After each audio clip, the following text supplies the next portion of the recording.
None of the producers have any financial interest in the products or procedures shown.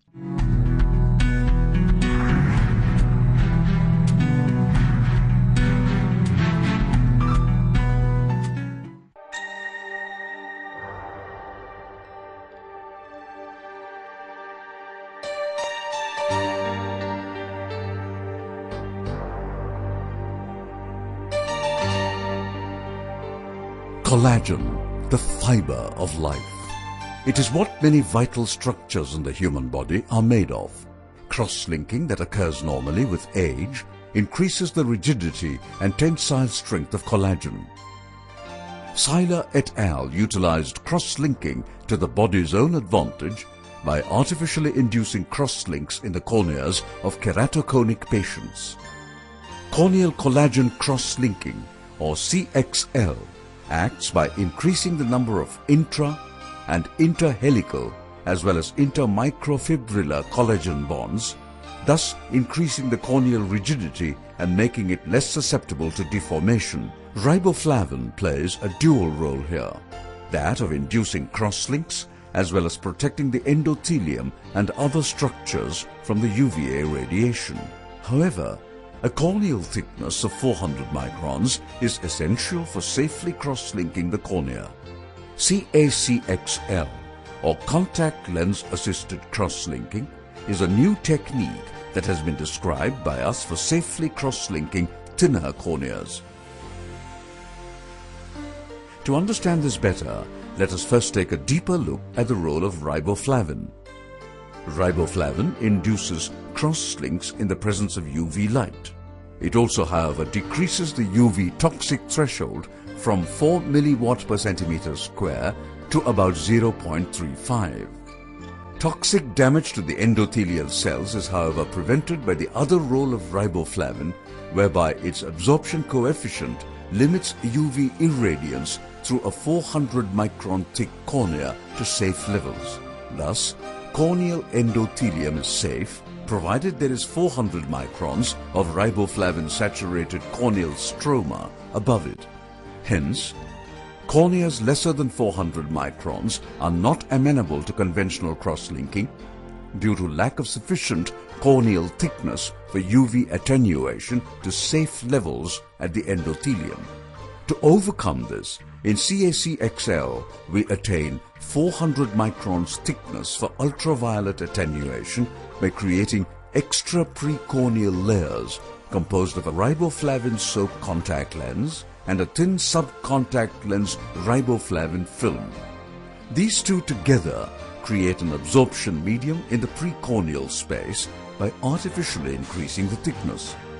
According to the Beer-Lambert's law, each unit layer of riboflavin-soaked cornea absorbs an equal fraction of UV light passing through it.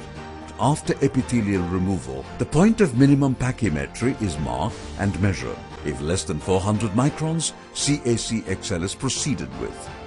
A UV barrier-free contact lens is then soaked in riboflavin solution for the same half hour that the de-epithelialized cornea is soaked for. The solution is applied to the cornea every 3 minutes for half an hour.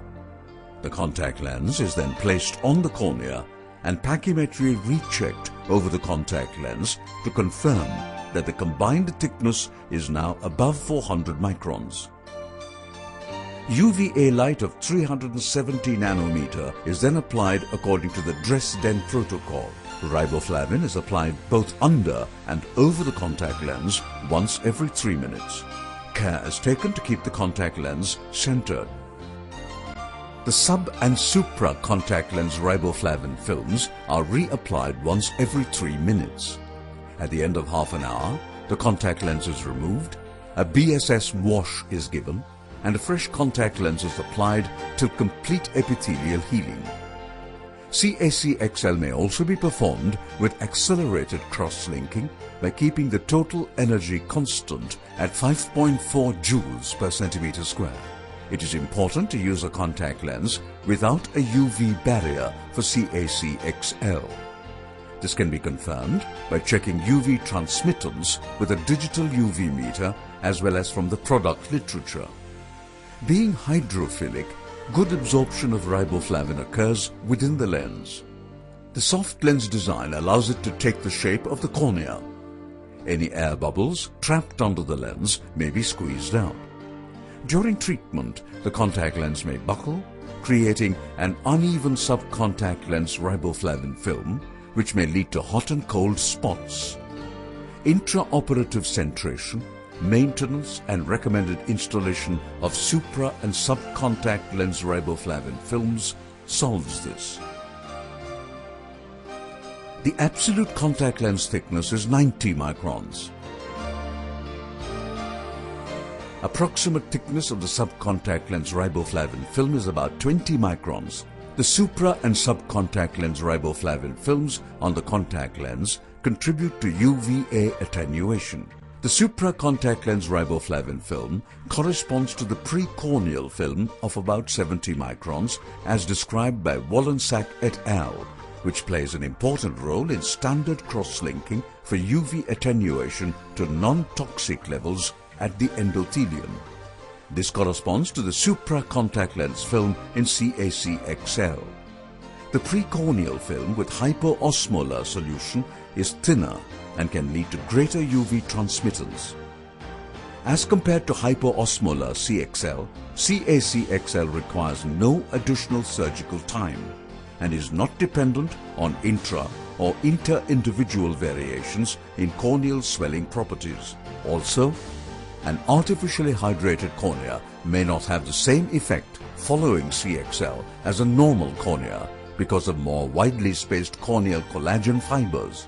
Methyl cellulose riboflavin film applied as a reservoir within a ring has also been described as a possible solution for thin corneas. However, the flat nature of the resulting meniscus would lead to formation of an uneven precorneal film. Epi-on CXL is losing favor because of reduced riboflavin absorption.